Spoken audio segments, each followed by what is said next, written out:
Hello everyone. I will be discussing today some basic concepts of CSS and one important one as well. What is CSS and what it is used for? Well, CSS is a language that helps us to design our HTML contents in the browser. Without CSS, our HTML contents will not be that attractive. It can control the layout of the web page for different screens as well. By different screens, it means the layout will be responsive in nature. For example, say for mobile screens, for tablet screen as well. Basically the resolutions I'm talking about.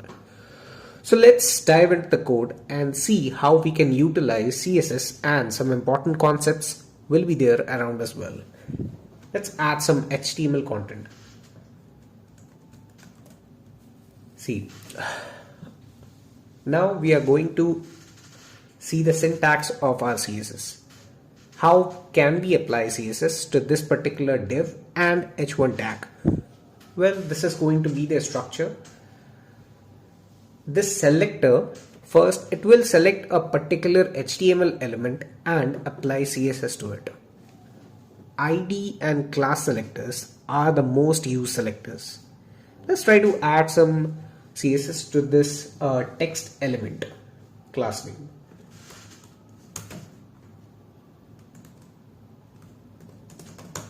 Let's give a background of let's say red. Okay, so you see that let's give a font size of 40 pixel as well, and font family of let's say Arial. Okay, cool.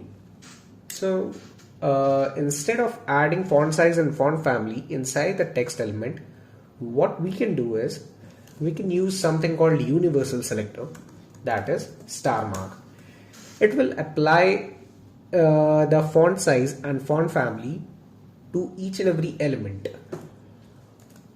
See, now this particular div has also the font size of 40 pixel and font family as Arial. So let's move ahead. As you can see, this text element class name is having background red. That's why the web dev express, this h1 tag is also red. Let's do the same thing with the ID selector as well. First, let me comment this out and add an ID of text element. And copy this part. Let's uncomment it. See, when I save this, it will remain as red, this web dev express. Let's try with another color. Let's say orange. See, so this is how we use ID and class selector in order to apply CSS to our HTML element. Now let's move ahead. Next up is, wait, let me add something here. Let me first comment this out and uncomment it.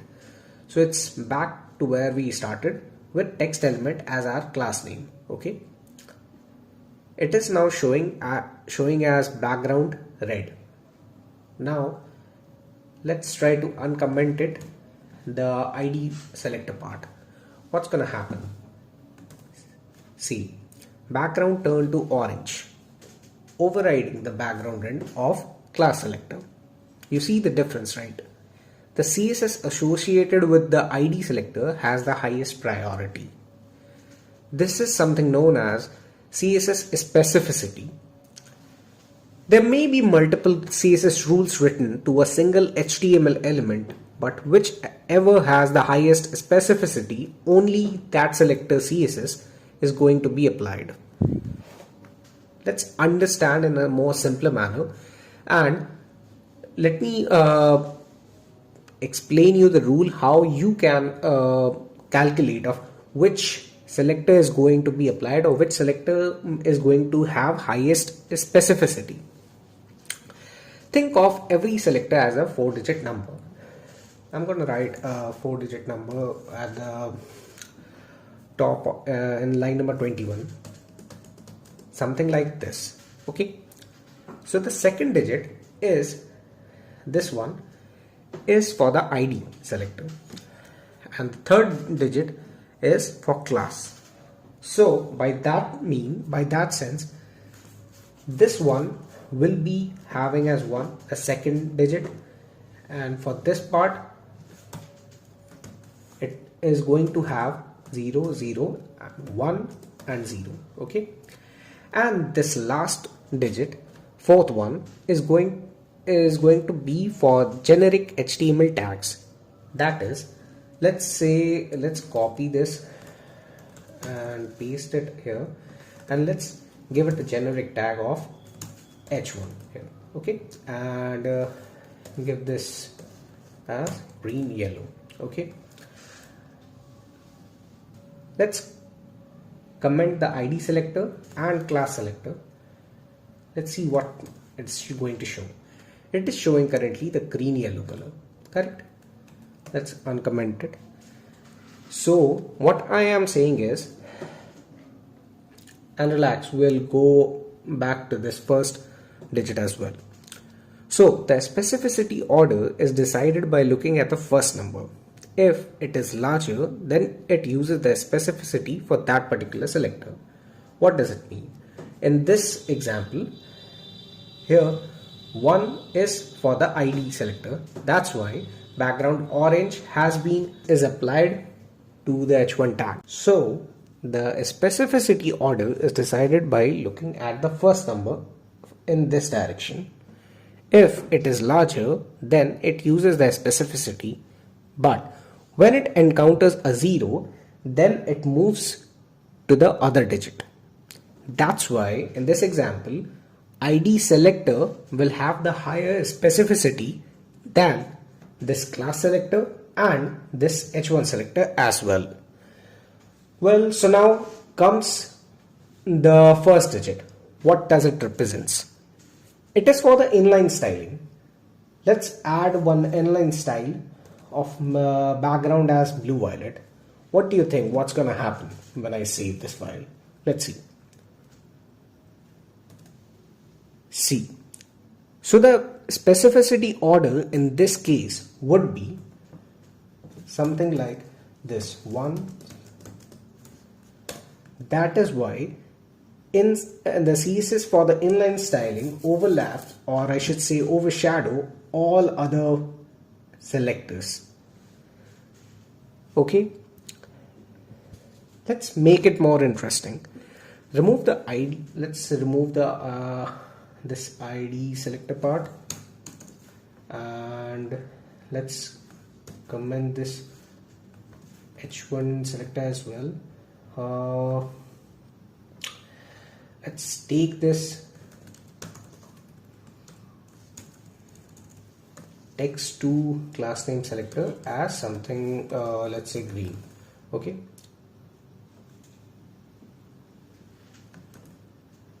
and remove the inline styling as well. See, can you see the difference? What just happened? See, these two class selectors have the same specificity, exactly the same. And whichever comes latest, or I should say last, will win, and its CSS will be applied. In order to make background red again, that means this particular class selector to be applied, we need to increase the specificity for this particular selector. Try adding something h1.text element. What do you think what's gonna happen? Yeah, exactly. It will add the generic selector specificity digit, that is the fourth digit. Now its a specificity order would be something like this, 0011. And let's see what's gonna happen after saving the file. See, the background turned to red. That's what I was talking about. Okay, this is one of the I should say not critical, but yeah, kind of an important front-end interview question, and it will also come handy in your day-to-day development as well. Okay, so next up is box model. Okay, box model. What is this box model? देखो कुछ नहीं है, ये सारे के सारे HTML elements जितने भी है are considered to be a box. That's it, nothing else, nothing fancy. Let's inspect one of the boxes here, one of the div element I should say. See, when you go to the computed property in a Google console, you will find there is one box associated with this particular div showing margin, border and padding and the actual content. Well, in some of the blogs or some of the websites, it is written that box model constitutes of margin, border, padding and width, and some of them are like instead of width they wrote the actual content. It's up to you, whichever you will tell to the interviewer, it is completely fine, no issue about that. So from now, whenever you are adding a width for the actual content, think about the border, margin and padding as well. This 4 things constitutes a box model. That's it, nothing fancy. So that's it for today, and thanks for watching till the end. And if you understood, then do comment down below. See you in the next one. Thank you very much. Bye.